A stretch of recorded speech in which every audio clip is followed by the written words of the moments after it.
We thank you for today, for the gift of life. We thank you for our family. We thank you for our friends.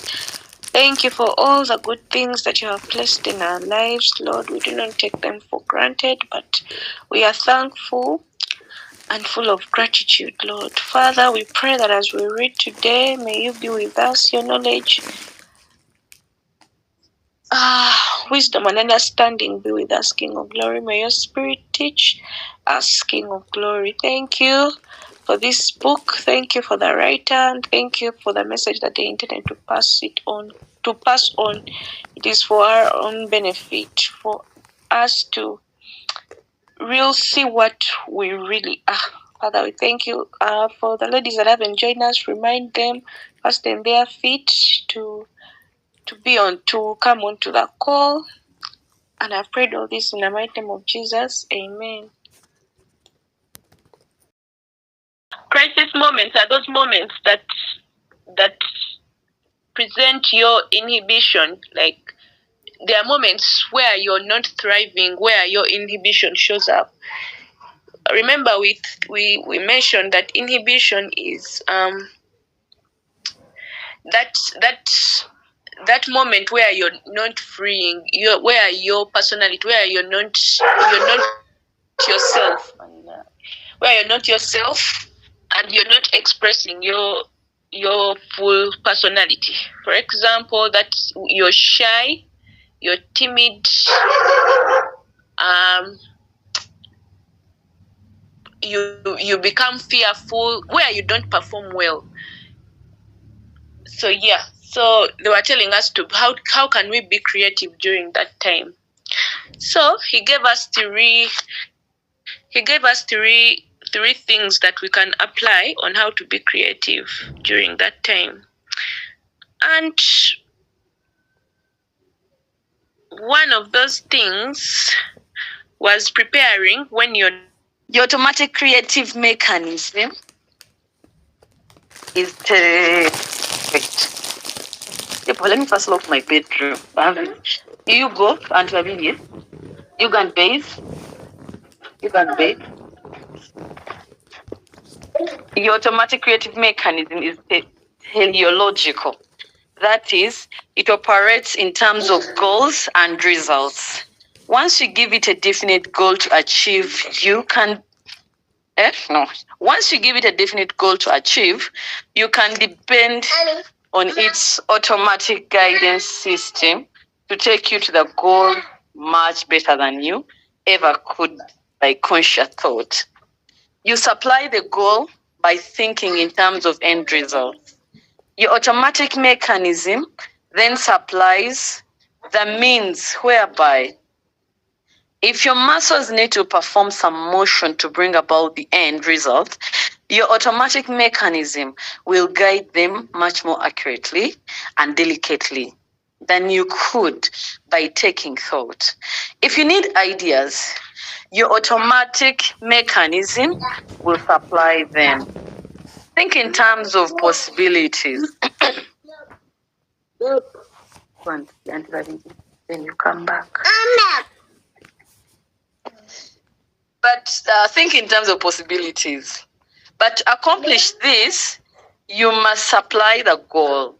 And to supply a goal capable of activating your creative mechanism, you must think of the end result in terms of present possibility.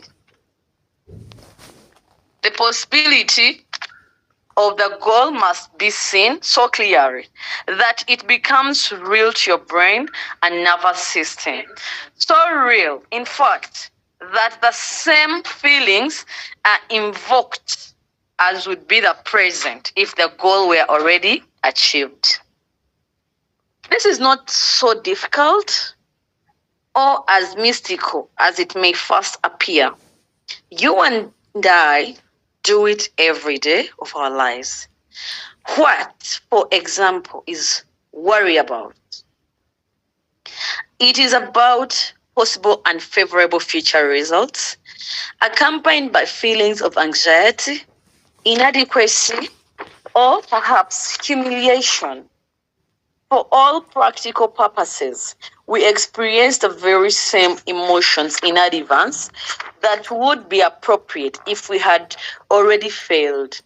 We picture failure to ourselves, not vaguely or in general terms, but vividly and in great detail. We repeat the failure images over and over again to ourselves. We go back in memory and dredge up memory images of past failures. Remember what has been emphasized earlier. Our brain and nervous system cannot tell the difference between a real experience and that one that is vividly imagined.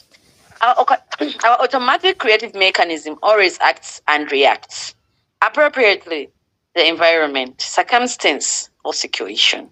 The only information concerning the environment, circumstance, or situation available to it is what you believe to be true concerning it. Your nervous system can't tell real failure from imagined failure. Thus, if we dwell upon failure and continue to picture failure to ourselves in such vivid detail that it becomes real to our nervous system, we will experience the feeling that go with failure. On the other hand, if we keep our positive goal in mind and picture it to ourselves so vividly as to make it real, and think of it in terms of an accomplished fact, we will also experience winning feelings, self-confidence, courage, and faith that the outcome will be desirable. We cannot consciously peek into our creative mechanism and see whether it is geared for success or failure. But we can determine its presence set by our feelings. When it is set for success, we experience that winning feeling. You all know that feeling. You be happy, even at night you even dream about it. Even when you have genuine friends that are winning, you feel like you're the one who has won. Setting your machinery for success. If there is one simple secret to the operation of your unconscious creative mechanism, it is this: call up, capture, invoke the feeling of success. When you feel successful and self-confident, you will act successfully. When the feeling is strong, you can literally do no wrong. The winning feeling itself does not cause you to operate successfully, but is more in the nature of a sign or symptom that you're geared for success. It is more like a thermometer, which does not cause the heat in the room, measures it. However, we can use this thermometer in a very practical way. Remember, when you experience that winning feeling, your internal machinery is set for success. Too much effort to consciously bring about spontaneity is likely to destroy spontaneous action. It is much easier and more effective to simply define your goal or end result. Picture it to yourself clearly and vividly. Then simply capture the feeling you would experience if the desirable goal were already an accomplished act. Then you're acting spontaneously and creatively. Then you are using the powers of your subconscious mind. Then your internal machinery is geared for success to guide you in making the correct secure motions and adjustments, to supply you with creative ideas and to do whatever else is necessary in order to make the goal an accomplished fact. How that winning feeling won a golf tournament. Dr. Karin Milkov, writing in SK magazine, said that the winning feeling is the real secret of championship golf. 4 days before I hit my first drive in the Masters, I had a feeling I was sure to win that tournament. He said, I felt that every move I made in getting to the top of my backswing put my muscles in a perfect position to hit the ball exactly as I wanted to. And in putting through, that marvelous feeling came to me. I knew I hadn't changed my grip any, and my feet were in the usual position. But there was something about the way I felt that gave me a line to the cup just as clearly as it had been tattooed on my brain. With that feeling, all I had to do was swing the clubs and let nature take its course. Middlehoff went on to say that the winning feeling is everybody's secret of good golf. that when you have it, the ball even bounces right for you, and that it seems to control that elusive element called luck. Don Lesson, the only man in history to pitch a perfect game in the World Series, said that the night before he had the crazy feeling that he would pitch perfectly the next day. In the 1950s, sports pages all over the country headlined the sensational play of Johnny Manager, the diminutive halfback from Georgia Tech, in a postseason bowl game. I had a feeling when I got up that morning, I was going to have a good day, said Manager. Getting the winning feeling is not just about winning a game or an event. It's also about how you feel when you're at your best. And remembering that feeling so you can repeat it again and again. Whenever you can remember the feeling as well as what you did to create it, you have access to that experience again and again. I don't know whether you guys in a soft copy have those small things. They're like notes of what he highlights. Anyway, this may be tough, but it can be leaked. There is true magic in this winning feeling. It can seemingly cancel out obstacles and impossibilities. It can use errors and mistakes to accomplish success. Jesse Penny tells how he heard his father say on his deathbed, "I know Jim will make it." From what time onward, Penny felt that he would succeed somehow. Although he had no tangible assets, no money, no education, the chain of the J.C. Penney stores was built upon many impossible circumstances and discouraging moments. Whenever Penny would get discouraged, however, he would remember. Penny would be a girl. How come they say she? He would remember the prediction of his father, and he would feel that somehow he could whip the problem facing him. After making a fortune, he lost it all at an age when most men have long since been retired. He found himself penniless, past his prime, and with little tangible evidence to furnish reason for hope. But again, he remembered the words of his father and soon recaptured the winning feeling, which had now become habitual with him. He rebuilt his fortune and in a few years was operating more stores than ever.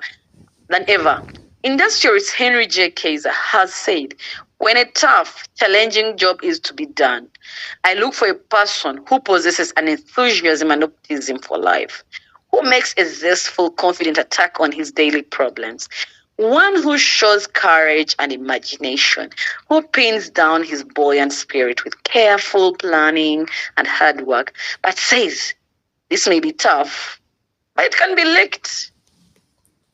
Guys, let me say it's a smooth evening, so enjoy the moment.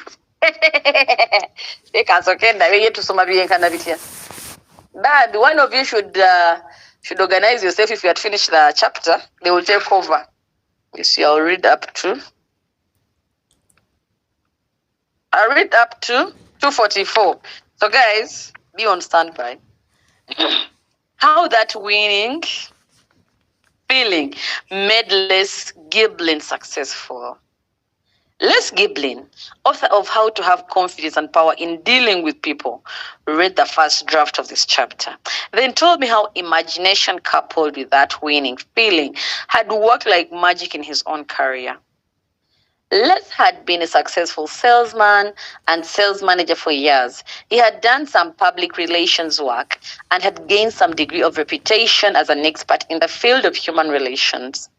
He liked his work, but he wanted to broaden his field. His big interest was people, and after years of study, both theoretical and practical, he thought he had some answers to the problems people often have with other people. He wanted to lecture on human relations. However, his one big obstacle was lack of experience in public speaking, Les told me. One night, I was lying in bed thinking of my one big desire.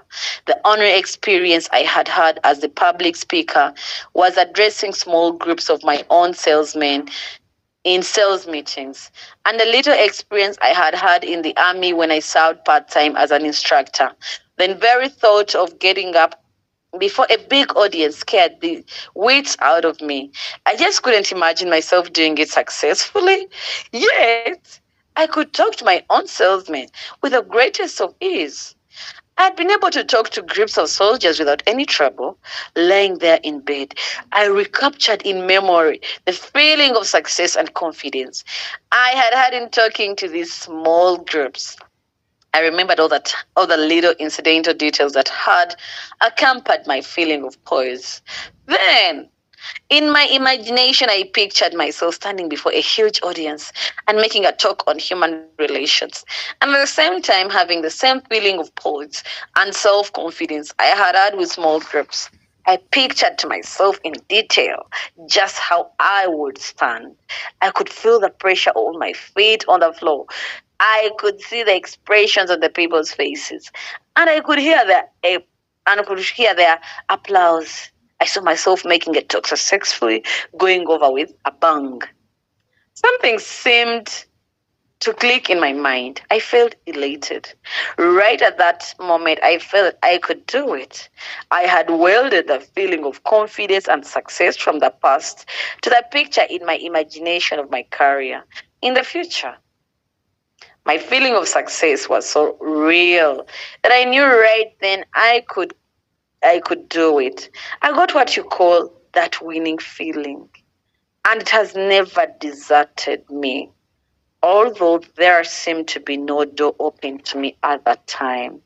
And the dream seemed impossible. In less than 3 years' time, I saw my dream come true, almost in exact detail as I had imagined. I had imagined it and felt it. Because of the fact that I was relatively unknown and because of my lack of experience, no major booking agency wanted me. This didn't deter me. I booked myself and still do. I have more opportunities for speaking engagements than I can feel. Today, Les Giblin is remembered as an authority on human relations. His book, How to Have Confidence and Power in Dealing with People, has become a classic in the field. And it all started with a picture in his imagination and that winning feeling. So, guys, dream big. Let's go for it. How science explains that winning feeling. The science of cybernetics throws new light on just how the winning feeling operates. We have previously shown how electronic servo mechanisms make use of stored data, comparable to human memory, to remember successful actions and repeat them. Skill learning is largely a matter of trial and error practice until a number of hits or successful actions have registered in memory. Cybernetics scientists have built what they call an electronic mouse that can learn its way through a maze. The first time through, the mouse makes numerous errors. It constantly bumps into walls and obstructions, but each time it bumps into an obstruction, it turns 90 degrees and tries again. If it runs into another wall, it makes another turn and it goes forward again. Eventually, after many errors, stops, and turns, the mouse gets through the open space in the maze. The electronic mouse, however, remembers the turns that were successful. And the next time through, these successful motions are reproduced or played back, and the mouse goes through the open space quickly and efficiently. The object of practice is to make repeated trials, constantly correcting errors until a hit is scored. When a successful pattern of action is performed, the entire action pattern from beginning to end is not only stored in what we call conscious memory, but in our very nerves and tissues. Folk language can be very intuitive and descriptive. When we say, I had a feeling in my bones that I could do it, we are not far from wrong. When Dr. Carrie Meadow-Cove says, there was something about the way I felt that gave me a line to the cup, just as clearly as if it had been tattooed on my brain. He is, perhaps unknowingly, very amply describing the latest scientific concept of just what happens in the human mind when we learn, remember or imagine. Hey, remember or imagine, full stop. Today ng'aba abantu bagenze mu Mother's Day nga lyo badde tewali kucakala ku Mother's Day leero namugongo. How your brain records success and failure. Such experts in the field of brain physiology as Dr. John C. Excels and Sir Charles Sherrington explain that the human cortex is composed of some 10 billion neurons, each with numerous axons, fillers or extension wires that form synapses, electrical connections between the neurons. When we think, remember, or imagine, these neurons discharge an electric current that can be measured. When we learn something or experience something, a pattern of neurons forming a chain or tattooing of a pattern is set up in brain tissue. This pattern is not in the nature of a physical groove or track, but more in the nature of an electrical track. The arrangement and electrical connections between various neurons being somewhat similar to a magnetic pattern recorded on tape. The same neuron may thus be a part of any number of separate and distinct patterns, making the human brain's capacity to learn and remember almost limitless. These patterns or engrams are stored away in brain tissue for future use and are reactivated or replayed whenever we remember a past experience. In an article titled The Physiology of Imagination, printed in Scientific American, Dr. Eckley said, the profusion of interconnections among the cells of the gray matter is beyond all imagination. It is ultimately so comprehensive that the whole context can be thought of as one great unit of integrated activity.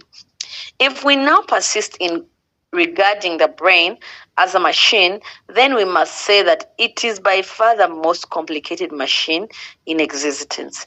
We are tempted to say that it is infinitely more complicated than the most complex man-made machines, the electrical computers. In short, science confirms that there is a tattooing or action pattern of engrams in your brain for every successful action if you have ever performed in the past. And if you can somehow furnish the spark to bring that action pattern into life or replay it, will execute itself, and all you will have to do is swing the clubs and let nature take its course. When you reactivate successful action patterns out of the past, you also reactivate the feeling tone or winning feeling that accompanied them. By the same token, if you can recapture that winning feeling, you also invoke all the same token. If you can recapture that winning feeling, you also invoke all the winning actions that accompanied it. Build success patterns into your gray matter. Charles Willing Eliot, president of Harvard, 1869-1909, made a speech on what he called the habit of success. Many failures in elementary schools, he said, were due to the fact that students were not given at the very beginning a sufficient amount of work at which they could succeed, and thus never had an opportunity to develop. The atmosphere of success, or what we call the winning feeling, the student, he said, who had never experienced success early in his school life had no chance to develop the habit of success. The habitual feeling of faith and confidence in undertaking new work. He urged that teachers arranged work in the early grades so as to ensure that the student experienced success. The work should be well within the ability of the student, yet interesting enough to arouse enthusiasm and motivation. These small successes, said Dr. Eliot, would give the student the feel of success, which would be a valuable ally in all future undertakings. We can acquire the habit of success. We can build into our gray matter patterns and feelings of success. at any time, at any age by following Dr. Eliot's advice or teachers. If we are habitually frustrated by failure, we are very apt to acquire habitual feelings of failure, which color all new undertakings. But by arranging things so that we can succeed in little things, we can build an atmosphere of success that will carry over into laughter undertakings. We can gradually undertake more difficult tasks, and after succeeding in them, be in a position to undertake something even more challenging. Success is literally built upon success, and there is much truth in the saying, nothing succeeds like success. Gradualness is the secret. Weightlifters start with the weights they can lift and gradually increase the weights. Over a period of time, good fight managers start a new boxer off with easy opponents and gradually pit him against more experienced fighters. We can apply the same general principles in almost any field of endeavor. The principle is merely to start with an opponent over which you can succeed and gradually take on more and more difficult tasks. Pavlov, on his deathbed, was asked to give one last bit of advice to his student on how to succeed. His answer was passion and gradualness. Even in those areas where we have already developed a high degree of skill, it sometimes helps to drop back, lower our sights a bit, and practice with a feeling of ease. This is especially true when one reaches a sticking point in progress, where effort for additional progress is unwavering, is unavailing, continually straining to go beyond the sticking point. It is likely to develop undesirable feeling habits of strain, difficulty, effort, effort. Under such conditions, weightlifters reduce the amount of weights on the bar and practice easy lifting for a while. A boxer who shows signs of going stale is pitted against a number of easier opponents. Albert Tangora, for many years the world champion speed typist, used to practice typing slow at half normal speed whenever he reached a plateau where further increase in speed seemed impossible. I know a prominent salesman who uses the same principle to get himself out of a sales slump. He stops trying to make big sales, stops trying to sell tough customers, and concentrates on making small sales to customers he has come to know as pushovers. How to play back your own built-in success patterns. Everyone has at some time or another been successful in the past. It does not have to have been a big success. It might have been something as unimportant as standing up to the school bully and beating him, winning a race in grammar school, winning the sack race at the office picnic, winning out over a teenage rival for the affections of a girlfriend. Or it might be the memory of a successful sale, your most successful business deal, or winning first prize for the best cake at the county fair. What you succeeded in is not as important as the feeling of success that attended it. All that is needed is some experience where you succeeded in doing what you wanted to, in achieving what you sent out to achieve, something that brought you some feeling of satisfaction. Go back in memory and relive those successful experiences. In your imagination, revive the entire picture in as much detail as you can. In your mind's eye, see not only the main event, but all the little incidental things that accompanied your success. What sounds were there? What about your environment? What else was happening around you at that time? What objects were present? What time of years was it? Were you cold or hot? And so forth. The more detailed you make it, the better. If you can remember in sufficient detail just what happened when you were successful at some point in the past, you will find yourself feeling just as you felt then. Try to particularly remember your feelings at the time. If you can remember your feelings from the past, then will be reactivated in the present. You'll find yourself feeling self-confident because self-confidence is built upon memories of past success. Now, after arousing this general feeling of success, give your thoughts to the important sale, conference, speech, business deal, golf tournament, or whatever that you wish to succeed in now. Use your creative imagination to picture yourself just how you would act and just how you would feel if you had already succeeded. Now, just me imagining and smiling. Guys, how is it? Hope you're all well. Remy said that chiller evening. I'm reminding you, so hope you're sipping on some juice, some popcorn. Begin to play with the idea of complete and inevitable success. Don't force yourself. Don't attempt to coerce your mind. Don't try to use effort or willpower to bring about the desired conviction. Just do what you do when you worry. Only worry about a positive goal and a desirable outcome, rather than about a negative goal and an undesirable outcome.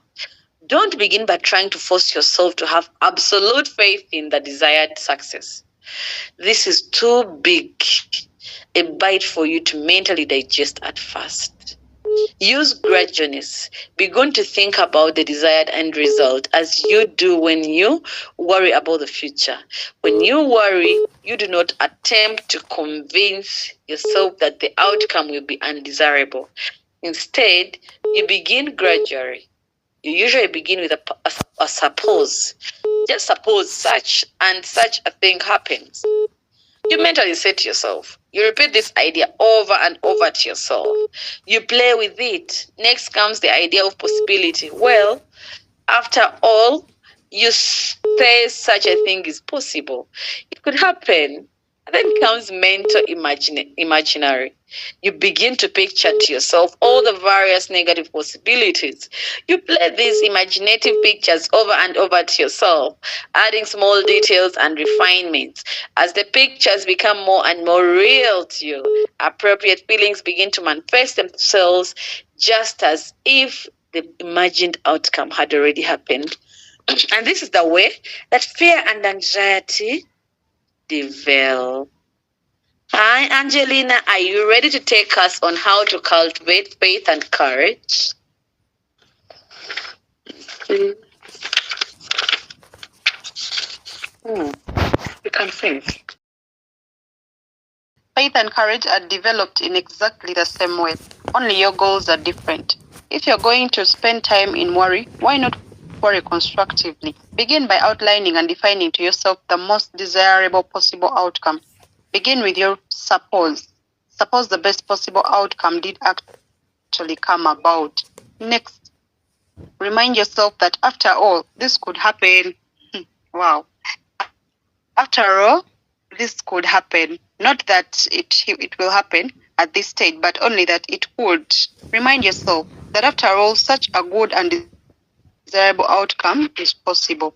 You can mentally accept and digest these gradual doses of optimism and faith. After having thought of the desired end result as a definite possibility, begin to imagine what the desirable outcome would be like. Go over these mental pictures and delineate details and refinements. Play them over and over. Sorry about that. Please play them over and over to yourself.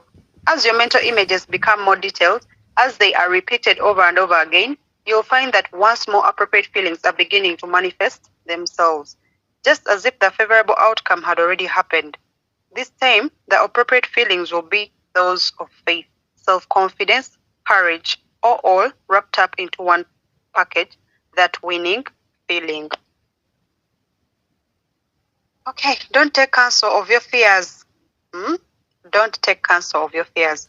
General George Patton, the hell for leather, old blood and guts general of the World War II fame, was once asked if he ever experienced fear before a battle.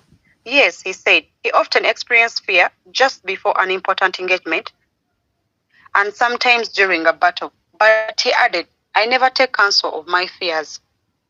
If you do experience negative failure feelings, fear and anxiety before an important undertaking, as everyone does from time to time, should not be taken as a sure sign that you will fail. It all depends upon how you react to them and what attitude you take toward them. If you listen to them, obey them, and take counsel of them, you'll probably perform badly. But this need not be true. First of all, it is important to understand that failure feelings, fear, anxiety, lack of self-confidence do not spring from some heavenly oracle. They are not written in the stars. They are not holy gospel, nor are they intimations of a set and decided fate, which means that failure is decreed and decided. They originate from your own mind. They are indicative only of attitudes of mind within you, not of external facts which are rigged against you. They mean only that you are underestimating your own abilities, overestimating and exaggerating the nature of the difficulty before you, and that you are reactivating memories of past failures rather than memories of past successes. That is all that they mean and all that they signify. They do not pertain to or represent the truth concerning future events, but only your own mental attitude about the future event. Knowing this, you are free to accept or reject these negative failure feelings, to obey them and take counsel of them, or to ignore their advice and go ahead. Moreover, you're in a position to use them for your own benefit. Hey, okay. Accept negative feelings as a challenge. If we react to negative feelings aggressively and positively, they become challenges which will automatically arouse more power and more ability within us. The idea of difficulty, threat, menace arouses additional strength within us if we react to it aggressively rather than passively. In the last chapter, we saw that a certain amount of excitement, if interpreted correctly and employed correctly, helps rather than hinders performance. It all depends upon the individual and his attitudes, whether negative feelings are used as assets or liabilities. One striking example of this is the experience of Dr. J.B. Ryan, head of Duke University's Parapsychology Laboratory. Ordinarily, says Dr. Ryan, negative suggestions, distractions, expressions of disbelief on the part of onlookers will have a decided adverse effect upon a subject's scoring when he is trying to guess the order of cards in a special deck, or is being tested in any other way, or the telepathic ability. Praise, encouragement, pulling for the subject nearly always causes him to score better. Discouragement and negative suggestions can almost always be counted upon to send the test scoring down immediately and dramatically. However, occasionally a subject will take such negative suggestions as challenges and perform even better. For example, a subject by the name of Pierce consistently scored well above pure chance, 5 correct calls out of a deck of 25 cards. Dr. Ryan decided to try challenging Pierce to do even better. He was challenged before each trial with a wager that he would not get the next card right. It was evident during the run that Pierce was being stirred up to a high pitch of intensity. The bet was simply a convenient way of leading him on the throw himself into the test with enthusiasm, said Dr. Ryan. Pierce called all 25 cards correctly. Lillian, a 9-year-old, did better than average when nothing was at stake and she had nothing to worry about if she failed. She was then placed in a minor pressure situation by being offered 50 cents if she called all cards in the deck correctly. As she went through the test, her lips moved constantly as if talking to herself. She called all 25 cards correctly. When she was asked what she had been saying to herself, she revealed her aggressive, positive attitude to the threat by saying, "I was wishing all the time that I could get 25. React aggressively to your own negative advice. Everyone has known individuals who can be discouraged and defeated by the advice from others that you can't do it. On the other hand, there are people who rise to the occasion and become more determined than ever to succeed when given the same advice.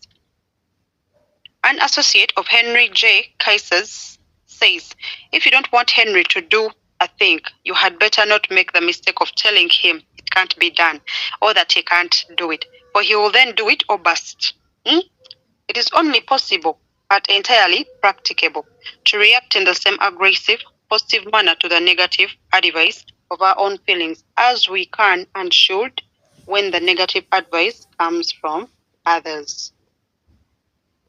Should I proceed? Feelings cannot be directly controlled by willpower. They cannot be voluntarily made to order or turned on and off like a faucet.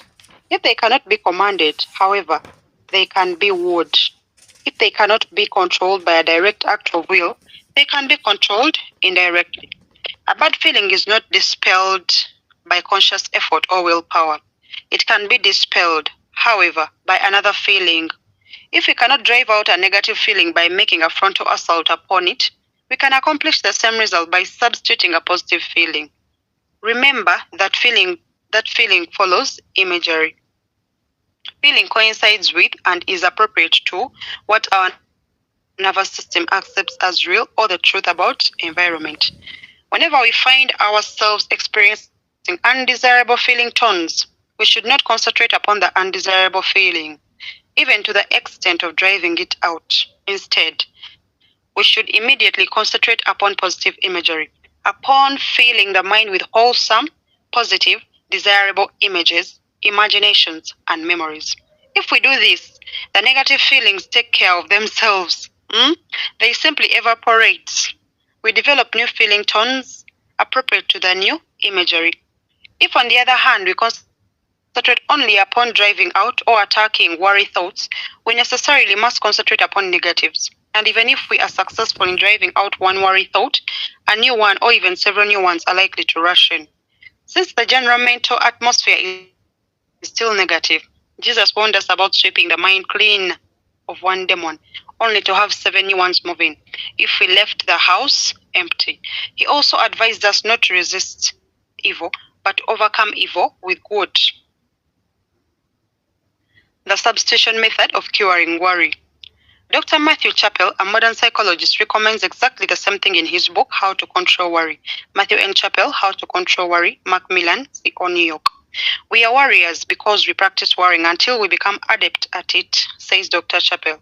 We habitually indulge in negative imagery out of the past and in anticipating the future. This worry creates tension. The warrior then makes an effort to stop worrying and is caught in a vicious cycle. Effort increases tension. Tension provides a worrying atmosphere. The only cure for worry, he says, is to make a habit out of immediately substituting pleasant, wholesome mental images for unpleasant worry images. Each time the subject finds himself worrying, he is to use this as a signal to immediately fill the mind with pleasant mental pictures out of the past or in anticipating pleasant future experiences. In time, worry will defeat itself because it becomes a stimulus for practicing anti-worrying. The warrior's job, says Dr. Chappell, is not to overcome some particular source of worry, but to change mental habits. As long as the mind is set or geared in a passive defeatist, I hope nothing happens sort of attitude, there will always be something to worry about. Psychologist David Seabury says that the best piece of advice his father ever gave him was to practice positive mental imagery immediately and on cue, so to speak. Whenever he became aware of negative feelings literally defeated themselves by becoming a sort of bell which set off a conditioned reflex to arouse positive states of mind. When I was a medical student, I remember being called upon by the professor to orally answer questions on the subject of pathology. Somehow, I was filled with fear and anxiety when I stood up to face the other students, and I couldn't answer the questions properly. Yet on other occasions, when I looked into the microscope at a slide and answered the typewritten questions before me, I was a different person. I was relaxed, confident and sure of myself because I knew my subject. I had that winning feeling and did very well. As the semester progressed, I took stock of myself, and when I stood up to answer questions, I pretended I didn't see an audience but was looking through a microscope. I was relaxed and substituted that winning feeling for the negative feeling when quizzed orally. At the end of the semester, I did very well in both oral and written examinations. The negative feeling had finally become a sort of bell, which created a conditioned reflex to arouse that winning feeling. Today, I lecture and speak with ease at any gathering in any part of the world because I am relaxed and know what I'm talking about when I do speak. More than that, I bring others into the conversation and make them feel relaxed too. Throughout 25 years of practice as a plastic surgeon, I have operated on soldiers mutilated on the battlefield, children born with disfigurements, men, women, and children injured in accidents at home, on the highway, and in industry. These unfortunate people felt that they could never have that winning feeling. Yet, by rehabilitating them and making them look normal, they substituted for their negative feelings one of hope in the future. In giving them another chance at capturing that winning feeling, I myself became skillful in the art of having that same feeling. In helping them improve their self image, I improved my own. All of us must do the same with our inner scars, our negative feelings, if we want to get more living out of life. The choice is up to you. Within you is a vast mental storehouse of past experiences and feelings, both failures and successes. Like inactive recordings on tape, these experiences and feelings are recorded on the neural engrams of your gray matter. They are recordings of stories with happy endings and recordings of stories with unhappy endings. One is as true as the other. One is as real as the other. The choice is up to you as to which you select for playback. Another interesting scientific finding about these engrams is that they can be changed or modified. Somewhat as a tape recording may be changed by dubbing in additional material or by replacing an old recording with a new by recording over it. DRS, Eccles, and Sherrington tell us that the engrams in the human brain tend to change slightly each time they are played back. They take on some of the tone and temper of our present mood, thinking and attitudes toward them. Also, each individual neuron may become a part of perhaps 100 separate and distinct patterns, much as an individual tree in an orchard may form a part of a square, a rectangle, a triangle, or any number of larger squares, etc. The neuron in the original engram of which it was part takes on some of the characteristics of the subsequent engrams of which it becomes a part, and in so doing, changes somewhat the original engram. This is not only very interesting, but encouraging. It gives us a reason to believe that adverse and unhappy childhood experiences, traumas, etc., are not as permanent and as fatal as some earlier psychologists would have had us believe. We now know that not only does the past influence the present, but that present clearly influences the past. In other words, we are not doomed or damned by the past because we did have unhappy childhood experiences and traumas which left engrams behind. Does not mean that we are at the mercy of these engrams, or that our patterns of behavior are set, predetermined, and unchangeable.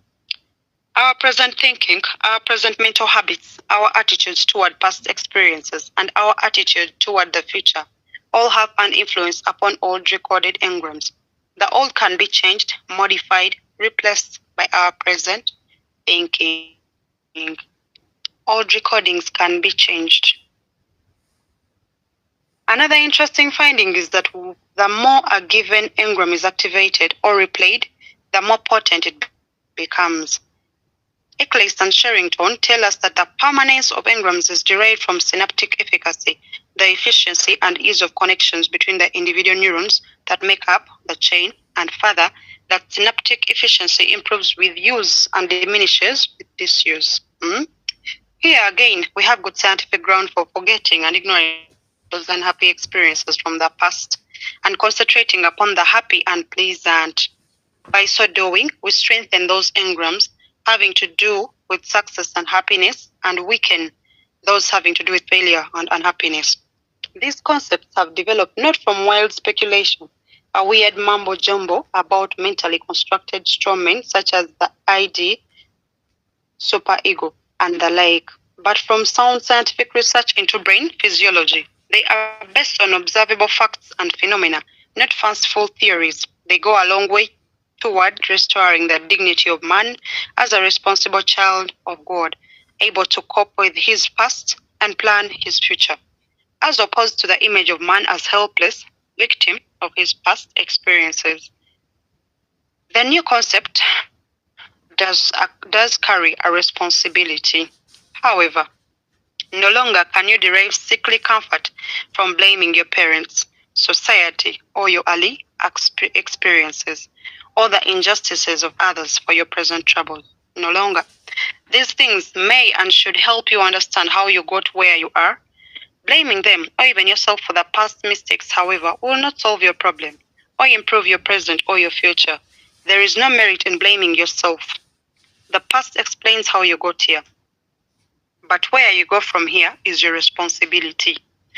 The choice is yours. Like a broken phonograph, you can keep on playing the same old broken record of the past, reliving past injustices, pitying yourself for past mistakes, all of which reactivates failure patterns and failure feelings which color your present and your future.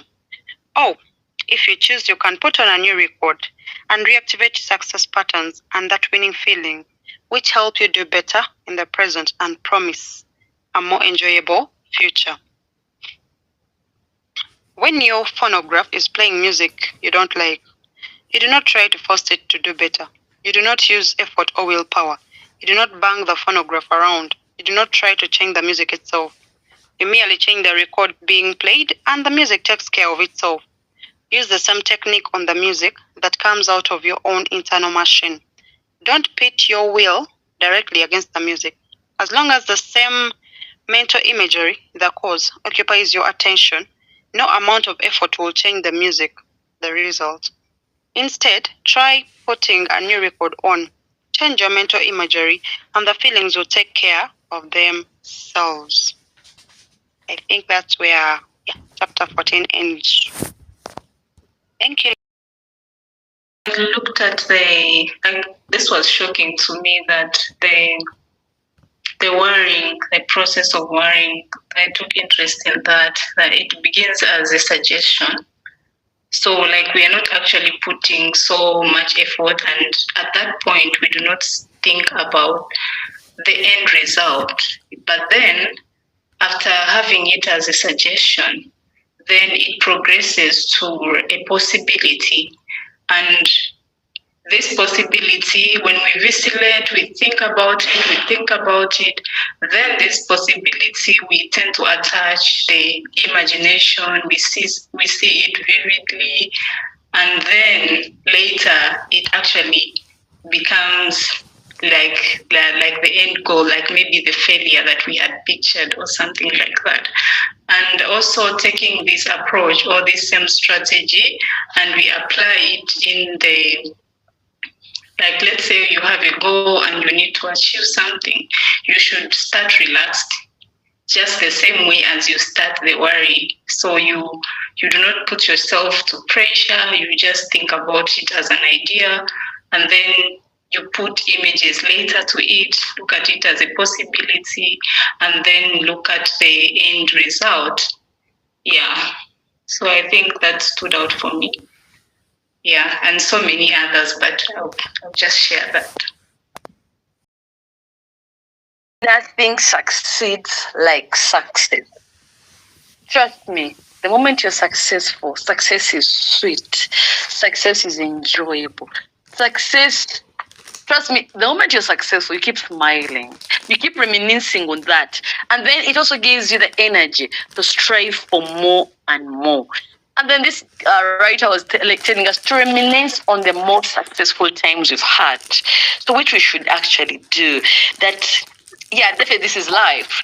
Not everything will be successful, but for the times that we are successful, let's reminisce on those. And trust me, you'll get more successful events in your life. Thank you. Thank you. Indeed, I think my point was close to what you ended with. Success breeds more success. And in the very beginning, we were hearing a little one. So just like when we are maybe parenting or the people under our influence, we need to set them up for success. And same with our own selves. Set ourselves up for success by starting with small goals, and we really encouraging. It's in our hands to always bank or go back to those memories where we had winning feelings, the image, even like if let's say you're trying to maybe win a race. Imagine yourself at that hour when you're lifting the cup or whatever. You're crossing the finishing line and you're now receiving the medal. Those pictures in your mind will help. And it reminds me of that verse that says that he's able to do more than we can even think or imagine. So for me, it's like an invitation for us to really imagine those things that we want. Yes, that wedding gown, that graduation, whatever it is that we really feel is the ultimate. And one thing that I thought about is, like when there's a lot to cast. For example, there is only one ticket and there's 10 of us, so we decide, let's cast a lot. Whoever picks ticket will be the one to take it. Somehow in such things, I've always not got it. So whenever something comes up, I'm always saying, I'll not get it, because it has always happened. And somehow it comes true. So that's one thing I say, going forward, I'm going to say I'm going to get it and really picture me getting it, instead of condemning myself forever that, I'm not going to get it. I will change that story. That fear, that dread, I'm going to turn it around to an excitement of me actually being the one getting the ticket. Thank you so much to our readers. So glad to be here. Thank you.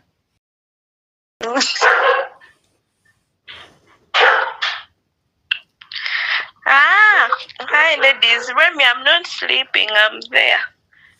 But almost. Thank you so much, ladies, for reading and also your take homes. So for me, I think what stood out for me is when the author was mentioning that for us to feel that successful feeling, we can remember those times that we did that we won, where we were successful. Anytime, as any small successful thing that you've ever achieved, remember it in the everything that was surrounding that scenario, how you felt, how the weather was, who was around you, everything. Try as much as possible to remember everything you felt during that moment and revive those feelings that you had during that time, and practice that feeling and bring it on to this new endeavor that you're trying to achieve. Whatever you want to do, bring back those feelings you had. Put yourself in that moment. Feel those feelings you had when you were winning, right? And bring them and carry that feeling or how you're feeling during this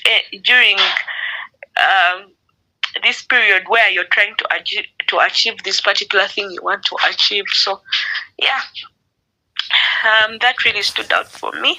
Thank you, ladies. For tuning in today, and thank you so much, Liz, for reading. Thank you, everyone, for sharing your take homes. Yeah, my closing remarks, I had some 2 bullets things here as I was okay. So rehearsing past victories is really fundamental, and personally I'm taking it on that as the writer said, that you can you can modify the past, but your future is your responsibility. You may not be able to change it, but you can modify it. So I'm choosing to modify because where I'm going is now my responsibility. It is my choice. Choosing to see myself successful, to worry constructively, worrying about what good things could happen. That stood out mostly for me, worrying about what good things could happen, not the negative things. And then also learning to replacing evil with good. Choose them, Bobby, but I can still it can be a challenge to challenge me, like seeing it as a challenge to become better. Yeah, that was basically what stood out for me, and the choice is mine. I'm imagining myself successful, imagining myself big, imagining myself well, and surely shall manifest. It's just a matter of time. Thank you so much, dear ladies. I hand over to Apio to give us a closing prayer. Thank you.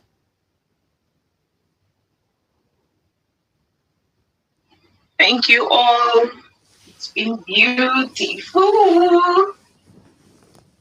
Let's humble ourselves and pray. Our God, we are so, so grateful for Liana. We are grateful for the opportunity that we have to continually grow. We are so grateful for our reading tonight. And because we know it's your desire that we get better, that's why your word speaks of us going from glory to glory. And we want to thank you for all the different take-homes.